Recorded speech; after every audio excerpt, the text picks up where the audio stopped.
Okay, so now we're looking at the Handbrake. That's kind of cool that it's actually named something, because usually it's just called generic whatever. And inside, you can see a little green light in there. That's kind of cool. This is the one where the housing kind of cracked. I contacted them, and they haven't reached back to me since then. It feels good.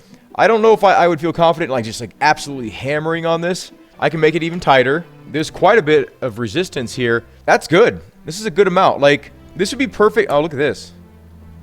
So basically what's going on here is the preload I have on here is not allowing it to hit the maximum distance, right? So it's calibrated for, I mean, I can pull a little bit harder, but I don't want to.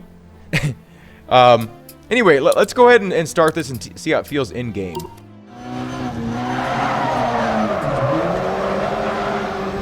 I mean, it works. Okay, I'm not gonna lie, my hands are confused, so I'm not gonna do too well. I had to cheat and use my right handbrake on that one. Okay.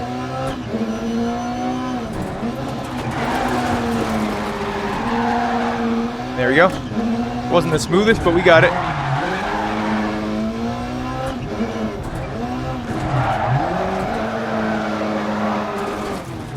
Damn it! Okay, let's try that again.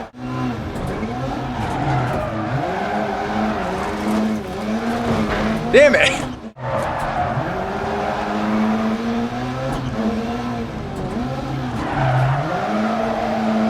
Get in here. There we go. I hit the back end a little bit, but that counts. None of this is going to be permanent on my rig, so I'm having a hard time justifying taking all my perfectly placed stuff off.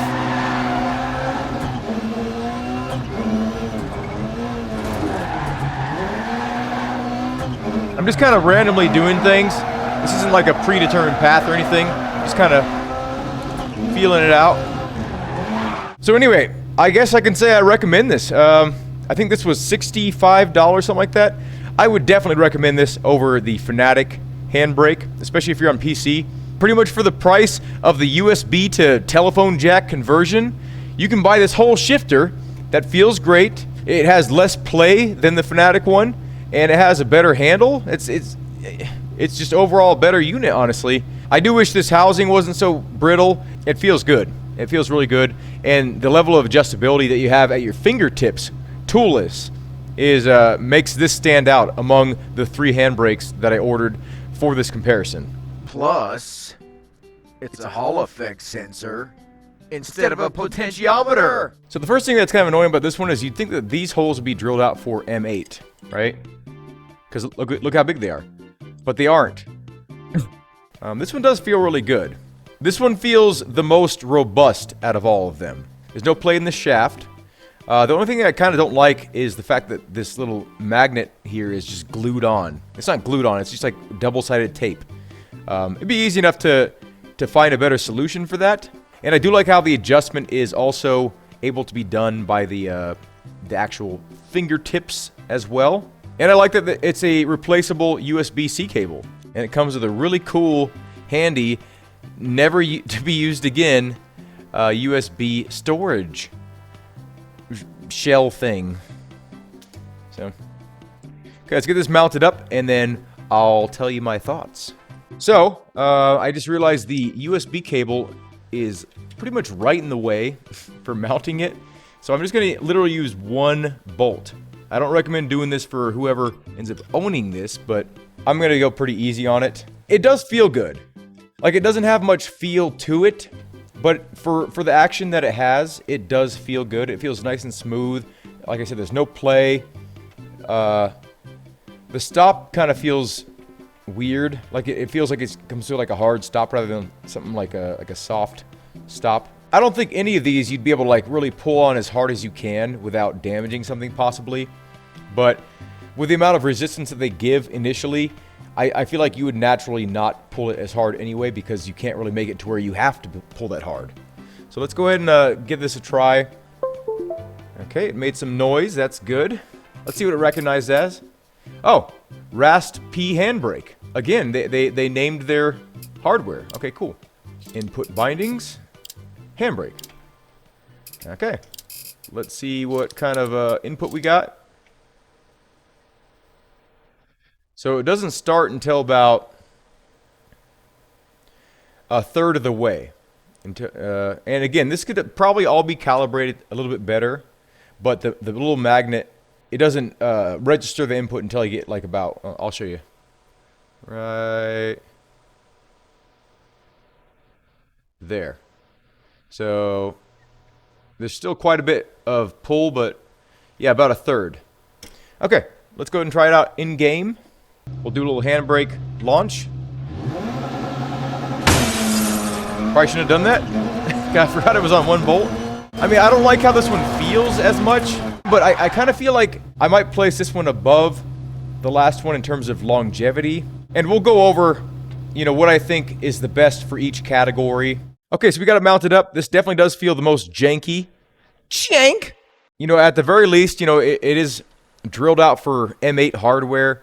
But when you pull the handbrake, it kind of touches the USB cable like all the time. And so unless you kind of mount the USB cable up here and like tie it somewhere, it's going to be always making contact with the USB cable, and that's not good. The handle is tiny, and it just feels like it's not a handbrake at all. Tons of side-to-side play. I mean, at the end of the day, that doesn't matter, but compared to these other two handbrakes, this one definitely feels the worst. It's the most adjustable, but and it can be fixed if you just pop some better hardware in there, some washers and things. Like a lot of this play would disappear. But yeah, the handle doesn't feel like a handbrake handle. It feels like a samurai sword. You know, a really small, tiny, ineffective samurai sword. The hardware is not bad on it. Like it's nice hardware, but just the fact that it touches the USB cable like every time you pull it is annoying. But it does show up. It shows up as the Arduino Leonardo.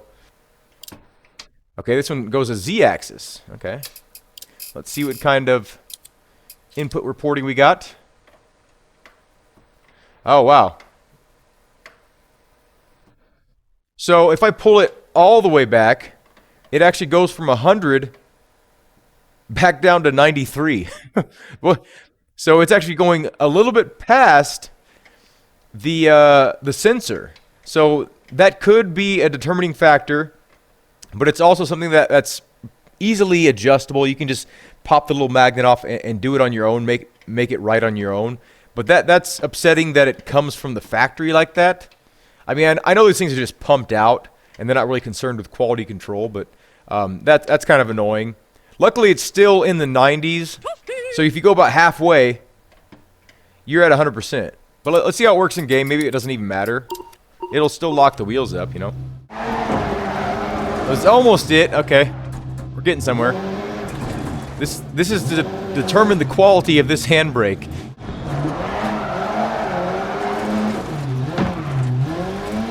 That was fine. I'll take that. Now we'll just kind of rip around with it. Oh, shit. So I'm gonna come out of this like little railing area right here. Right here. And then I'm gonna kind of get sideways, and I'm gonna try to go around that little tree area.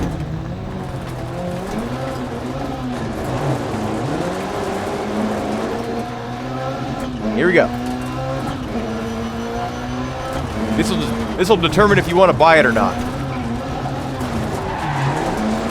Oh, you definitely want to buy it. Honestly, it's not bad. You know, I'm kind of poking fun at it because it's the worst of these three. But it works. You know, if that was placed in a better position, like, you know, down here or up by my shifter here, I'd have no problem using this in my day-to-day sim racing. I'd rather have this than the Fanatic just because it's cheaper and it does the same thing. You know, the Fanatic handbrake, it's decent, but I think it really needs to come down in price because it's kind of unreasonable. Oh, shit. For them to charge over $100 for just like a piece of stamped steel with a potentiometer inside of it. You know, that's not the technology that they should be putting in there. You know, I'm glad they're getting away from potentiometers because it's not the future, you know, it's the past. Anyway, so I'm gonna bring them all out and I'm gonna tell you my thoughts on each. In third place, we have this one, the Leonardo. I don't know what the hell it's called actually, but it'll last. I don't think anything's going to break on it. It's just that the tolerances are kind of upsetting. But overall, I think this is the worst option of these three. This Annex sim racing one, this overall feels the most solid out of all three of them. And, you know, it has some really nice features, and it looks good. You know, it's got a really nice handle. The handle is maybe not my favorite. Actually, I like this handle the best. Okay, let's break it down like this. Handles: first, second, third. Tolerances: first, second, third. Electronics: first, second, third. Connection: first, second, third. You see a theme here. Overall feel: first, second, third.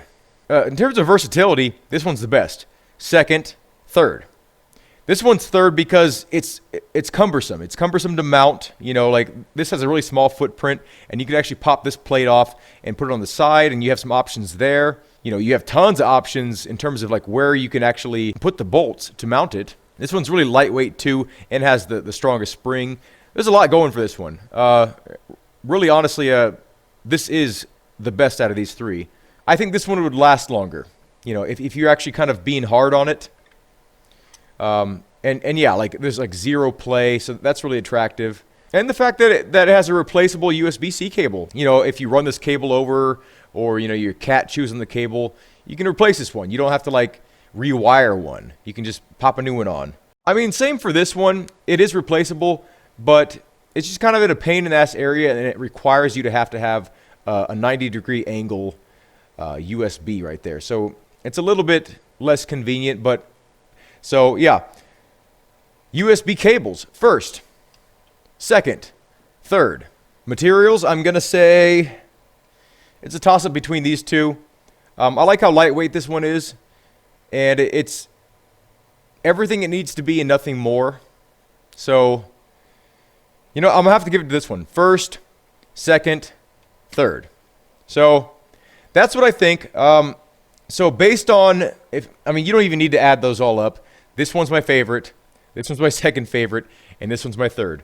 So that's the little review. To remind you, I'm going to be shipping these units out to subscribers that need the gear. Send me pictures of your rig.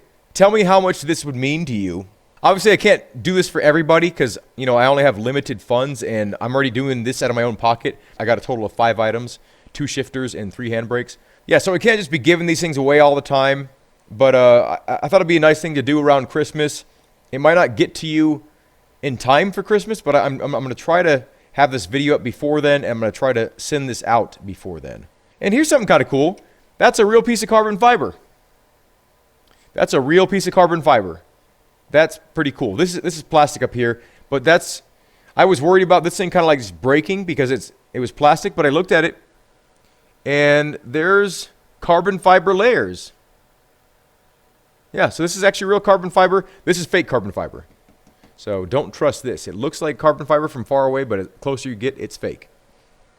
And this one doesn't need it. Email me pictures and email me your story. Have a good day. Thank you for watching, and I hope to see you in a future video.